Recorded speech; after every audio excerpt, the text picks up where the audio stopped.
class on Shmiras HaLashon as we continue pushing forward in the content of this wonderful, wonderful sefer. We're going to get through chapters 7 and 8 today. It'll be a little bit, I think it might be a little bit adventurous, but I think we should be able to get through it.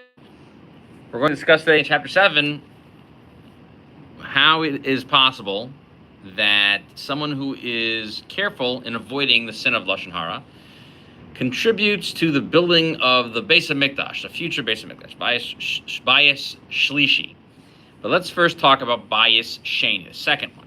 Okay, so the rabbis say in the Gemara Yuma 9b, that the company of the second temple, meaning the people who lived at the time period of the second temple, they kept the Torah and kept the mitzvos, and its destruction was brought about only through wanton hatred and rampant, nasty things to say. So, sinas chinam and lashon hara, right? We usually just say the word sinas chinam, right? Which basically means free hatred. There's rampant hatred. And many of the Rishonim, meaning the early rabbis of the Middle Ages who wrote on the Talmud, it shows you how powerful this one sin was to destroy the entire temple. How much more so that we shouldn't build it again because of it. It's going to hold us back. And that's why they further say that every single generation that comes along that hasn't built a temple in their days, it's as if they witness its destruction yet again. How so?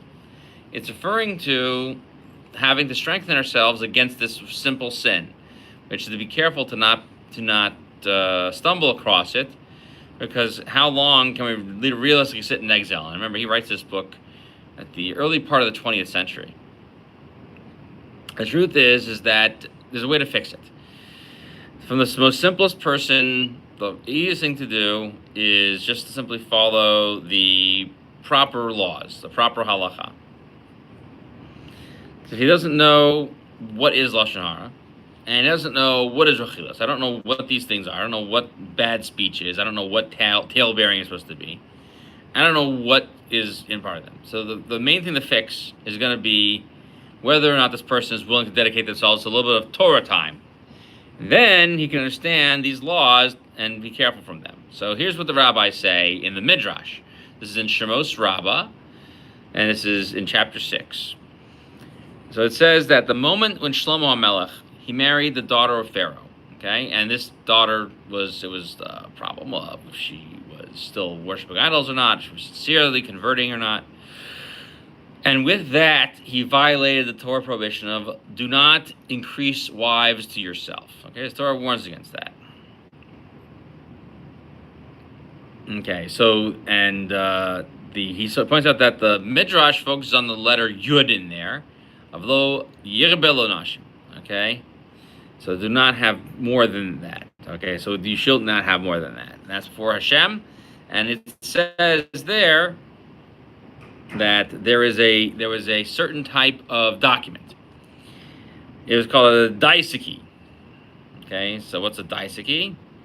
A daisiki is a certain type of deed where if you don't complete the terms of the entire document, then the entire agreement is null. So, if Shlomo didn't follow the whole document, how are we supposed to fulfill the whole document? Okay, so meaning that it's not just on this mitzvah of not following the law of don't have so many wives. It's that if Shlomo, who was the king and one of our most righteous people of all time, and he built the temple and he couldn't follow that. So especially for us, when we don't even have to follow this, and this rules only apply to a king, how are we supposed to keep the Torah going and keep the agreement between ourselves and the Holy One, blessed be He, going? So it says that the Shlomo says that for Shlomo and any other leader who does this type of thing, that they're going to have some of their stuff overruled. Okay, they're gonna have their agreement undone. However, the Torah itself will not have its one single letter undone. And from this we can see at the outset that when the Holy and Blessed be He was extremely particular about every small detail in the Torah, he was trying to say that we're particular about all of it, and not just one part of it is going to become unbridled or unchained. And so when you think about that the whole thing becomes one living document where you're supposed to fulfill the whole thing, and the whole thing is supposed to be continued forever, the sin of Lashon Hara becomes that much more grave when it feels like no one seems to be bothering with it. And it's mostly because they haven't really engaged themselves in learning Torah. And there are great many sins, continues the Chafetz Chaim, even who people have learned the laws of Torah. They don't feel that it's such a big deal, this speaking Lashon Hara thing. And it seems that it were to happen to a person that for whatever reason, that they were going to, like, if they had like their kosher meat switched with the treifa meat, and they ate that, they would feel so bad. Their heart would pitter patter, and their whole life would start crumbling apart. And they would fast on this, and they would always remember, I did this one thing wrong. But give them and this is just one piece of meat that one time, right? That's not how Lashon Hara seems to work. Even if you trip over it numerous times, or you do other things similar to it. Like, for example, you say you just injure people by using words that are harmful, okay? Or you embarrass people. And so much more so if you're saying bad things about them, or tale-bearing about them. These things are all of them prohibited by the Torah, and nonetheless, if you did them all in one shot, it just seems like, you're just going to increase a little bit of fighting here or there, and you're going to oppress people. And humiliate people and spread stories about them, but they're really all the same thing. And really, a person shouldn't. We feel like people don't worry themselves enough about these type of issues. And even if after all of the fights sort of calm down, and a person feels like they understand better what they've contributed, nonetheless, they're not going to go, "Oi, I did this terrible thing. I can't imagine. I can't verbalize or visualize what I've created." Not nearly as much as if he were talking about that one time he ate treifa or nevela, right? Something that's not kosher or something like that. It doesn't show up in their psyche that way. It needs to. And a proof to this is that if you don't remember after a few days, and then you go, I barely even remember this thing even happened. It's like someone who never actually did anything wrong in their life. This is a full-fledged proof that the Yetzer Hara, that the evil inclination in a person does not leave a person even for a minute to take note and be aware of what they've contributed to, especially when it comes to these interpersonal issues. And so, too, if a person needs to actually involve themselves in Torah learning, how much more so they need to strengthen themselves to be careful about these prohibitions, because they are predicated on restraining your speech, which is not to say bad things, and not to bear tales, and not to be oppressive with your words, and not to humiliate people. So that way the words of Hashem shouldn't feel like they're worthless. And based on what we just said above, all of this is connected to the eventual building of the Holy Temple. And all these books write about this, quoting the Zohar, that in many ways, a shul is like that.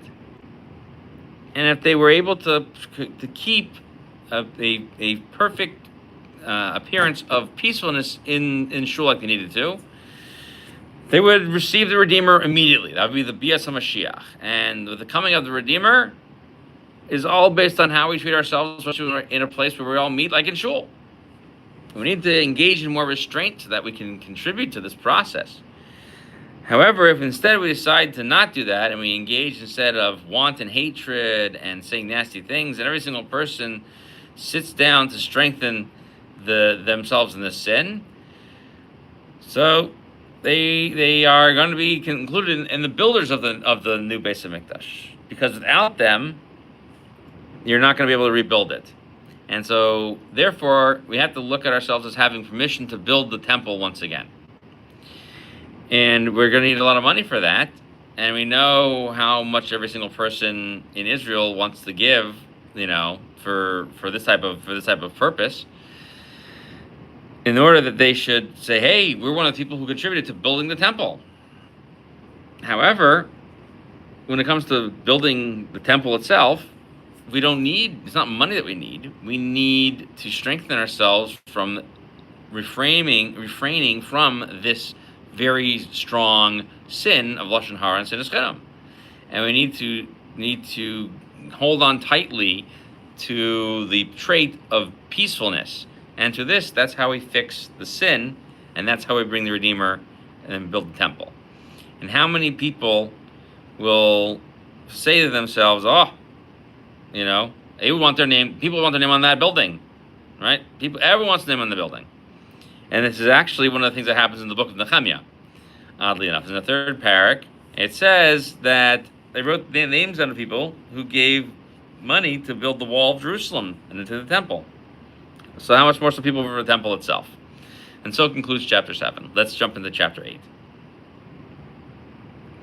8. Completely new thing. These are subtle statements to help humble ourselves when it comes to taking an account of our own behaviors. We call it cheshbon hanefesh in Hebrew. So the Gemara says the following. It's a new topic. It says, the name of Rav Shmuel bar Nachmani and the name of Rabbi Yonasan. The verse says the following. Al kein yomru hamoshlim bo cheshbon. Therefore do the people who write Proverbs say come to, or the rulers say come to cheshbon. Okay? So the simple words seem to imply that we're talking about to the people, hey, let's go to this place called cheshbon, right? No. Moshlim is not what that means. Moshalim here means rulers not of places. It means rulers over how they behave. Come to this place called Cheshbon. Cheshbon is not the name of the town. No, we're going to take an accounting of the account of the world. We're going to look at the loss of a mitzvah against the reward for performing it, and the reward of a sin against the loss as a result of performing it. So the simplest understanding of this is that this world and in this time and every single thing that we try to enjoy, these simple enjoyments that we have that seem that the enjoyment is considerable and the pleasure is amazing, that they are a very simple and fleeting amount compared to the reward and the pleasures of the world to come. They'll not even equal it. Okay, and so too when it comes to looking at the value of sin.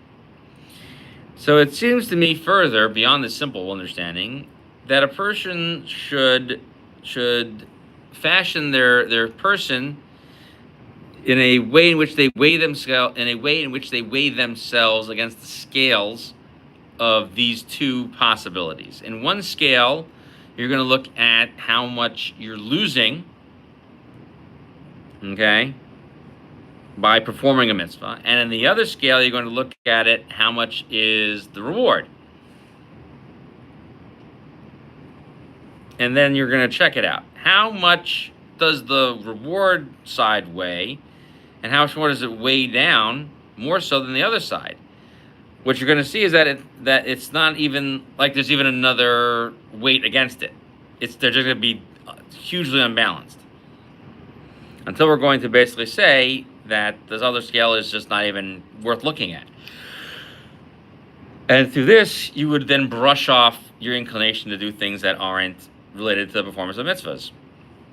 And so too, on the other hand, with performing a sin, a person should look at the other side of it, and they look at the way in which, how much they value the sin, and in the way in which they work towards it, they will see that the people who destroy, how much they destroy things, and how much what they stand upon in their destruction, and take an account of how many how many penalties they will be inflicting upon themselves as a result of those actions.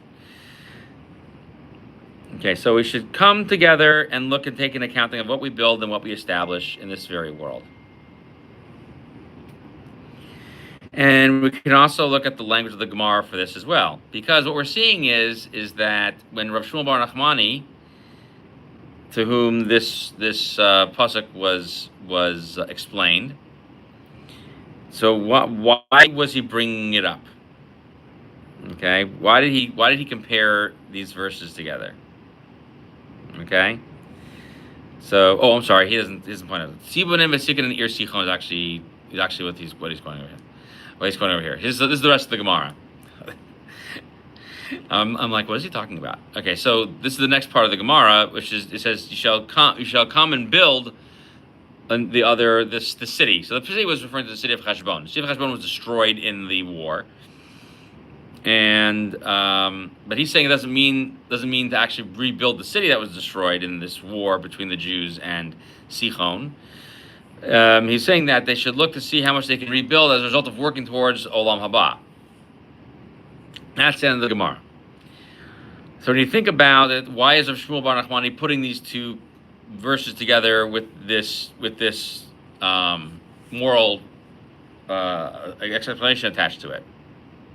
Why does it belong in this case when they're talking about the actual pshat is talking about singing about the victory over Sichon, and here you are saying, no, we have to talk about the way we build up our Olam Haba. So let's understand it in terms of what we say in another Gemara that's very similar to this. This Gemara is in Chagiga. It's on page 15a. Okay. A righteous person takes not only his portion, but also the portion owed to his fellow in Gan Eden, in the world to come. And the wicked person takes his portion and the portion of his friend in Ganem, in the place of punishment. Okay, so I want to ask the following question. So Hashem is true, and he's a true judge. So what are you going to give to the righteous person? You're going to give him whatever he deserved. So what we're trying to say is the following explanation. The two people, the wicked person and the righteous person, are in one city. The wicked person is always complaining about the customs engaged in by the righteous person. The Torah that he learns, the service that he performs, and he says it's all worthless, and people say, it's terrible, it's worthless, what a dumb way to live. The righteous person becomes even better, and he just sort of hears this nonsense, and he doesn't fight with them about it. And he does his thing, and he learns Torah, and he goes into his service. And then when a person comes to judgment in the world to come, the wicked person loses everything that he was thought he would get through all of his merits, because not only did he want to lose all the services to Hashem that he could have performed, he had to even make fun of what other people were doing for Hashem with their mitzvah performance. And not only that, he said he even reduced and froze some of the performances of mitzvahs of others by spreading all these falsehoods about the righteous guy. So for whom should all this reward go to if it doesn't go to him? So then it should go to the righteous guy. He's been doing everything. He's the righteous guy who's right there. Okay? And that the guy who never stopped doing what he was doing because of what he heard from the other people. And that's what he says, that you take yours and he takes his and takes yours in the world to come.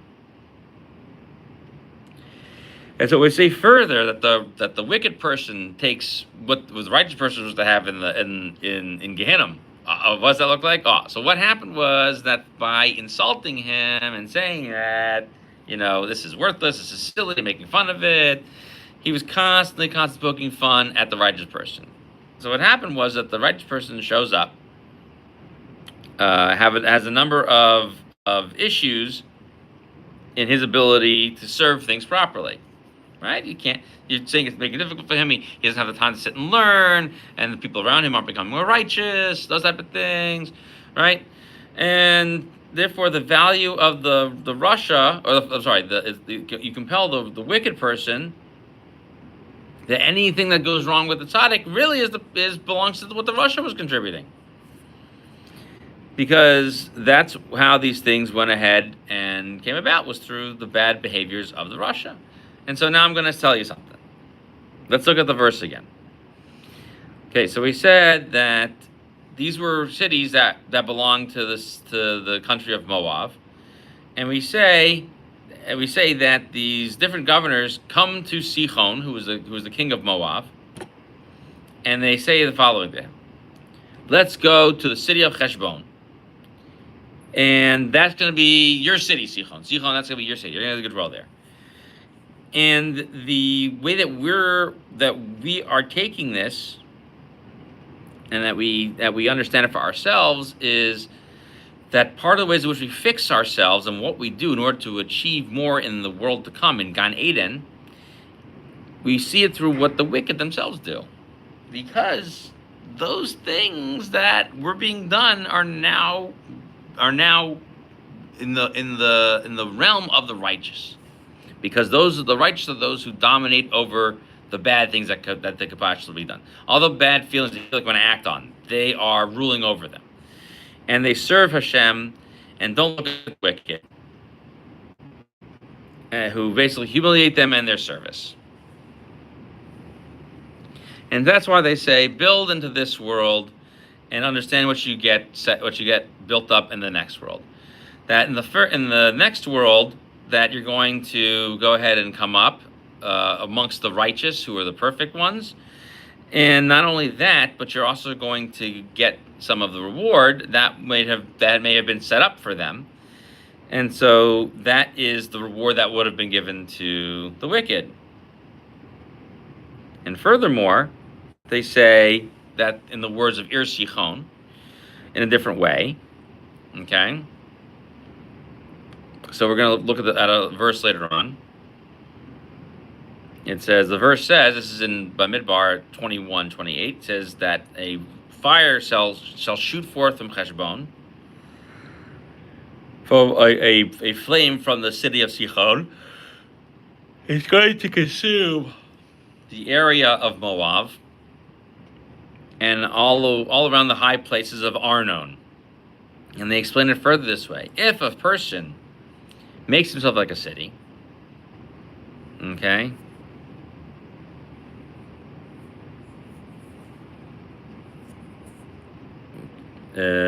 yeah, right, like a city, okay, and what does he do with that? He then says that he's going to go, you're going to have there, after a nice little trip, and you've given yourself the ability to kind of feed the inclinations that you have, you're going to find that as a result of focusing on those things that you just kind of wanted to be done to satisfy yourself, will cause a fire to shoot out from Heshbon. What does Heshbon in this case mean? Heshbon in this case means that the accounts of the things that are accounted for in this world.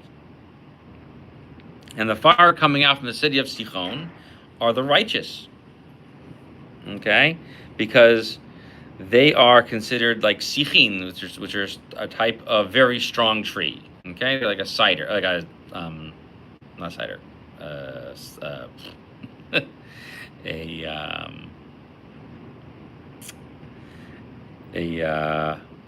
what's that type of tree? Anyway, it's very strong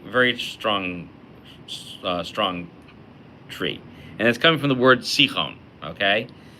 So, cedar is the word I'm looking for. Cedar tree. There we go.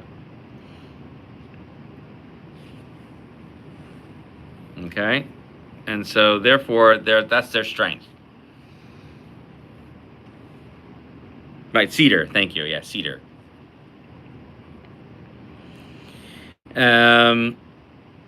And so therefore they're very strong like that, and they're going to consume the other things around them that they didn't look into their behaviors. And so therefore, Chafetz Chaim says, I think this is what it means, which is that the rabbis of the Talmud are saying that the wicked person is going to take what he earns and whatever his friend would have gotten in Gehenna as part of the punishment. So it says that the fire comes out from there. Okay, the fire is the fire of Gehenna, and the fire is created through the sins that they've been perpetrating. And so that's why the fire is coming out. The fire is coming out to cleanse these things. But however, the fire is going to reach out and not reach to the righteous. And that's why it says it will consume the cities of Moab. Meaning it's referring to the people who do nothing but engage in the wants and desires of their own heart, that seek out nothing but the enjoyments of this world and look to legitimize that. And he says, and I prove this from another midrash in Bamidbar on the same thing. In Bamidbar, it's in chapter 25, verse 1. Because you find that, what did they do? The people sought after the daughters of Moab, and after the end of the Parshas Balak. And so therefore the Baalei, Bamos, Arnon that we mentioned at the end, the people who are on the high place of Arnon, those are the haughty people who think that they are above the law. Excuse me. And so with that, we will conclude section 8, which is to basically point out to us about how important it is to see that when we do things right, it improves our lot. But when other people try to make fun of other people's righteousness or their approach to become more righteous, it detracts from the ability to everyone be more righteous in general. So that's why, as a form of justification, this way to explain the phenomenon of the exchange of rewards is creative and interesting. Scary to think of as we pull the sins of others into ourselves. Yeah, it is. It actually makes sense in terms of the fact that you contribute to these things, which is you detract from it. But it's interesting how he points it out from what I would consider to be a relatively obscure midrash. But something to consider, especially in this time period where we're looking to make ourselves and improve ourselves better, which is basically say, don't get involved with the people who say that focusing on your improvement of your righteousness is useless and wasteful.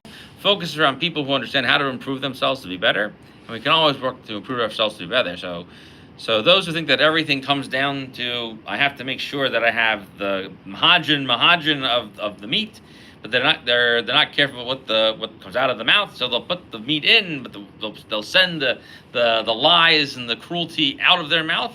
What they're putting in clearly isn't adding up. Then they need to get more Torah. If you see people like that, only one word more to them. I think you should learn more Torah. Why? I just think it'd be good for you. I'm not a doctor, and I'm not the biggest scholar on the block, but I think learning more Torah could be good for you. So that's a good lesson. Here's somebody who engages in these types of behaviors, and it bothers you, and you want to say something to them, don't say nothing. I said, I think learning Torah would be good for you. I know it's good. It works well for me. It's a great diet plan. great health and wellness plan is to go on the Torah plan, the learning Torah plan. Learn more about it. What should I learn? There's a good book that I picked up one time called Avos Chesed and Shmiras HaLashon. Maybe start with those. They're simple. All right, everyone have a good Kabbalah Shiur. We will meet hopefully next week before Yom Kippur. We'll have to change the dates. So I will hopefully discuss this further as we discuss more and more. We'll have an interesting topic next week about talking about Lashon Hara in different parshios, which we've mentioned previously, but we'll go into more in depth into the different sections that talk about Lashon Hara in the parshios. Have a good Kabbalah Shiur and a wonderful, wonderful, easy fast. And we'll see everyone next time.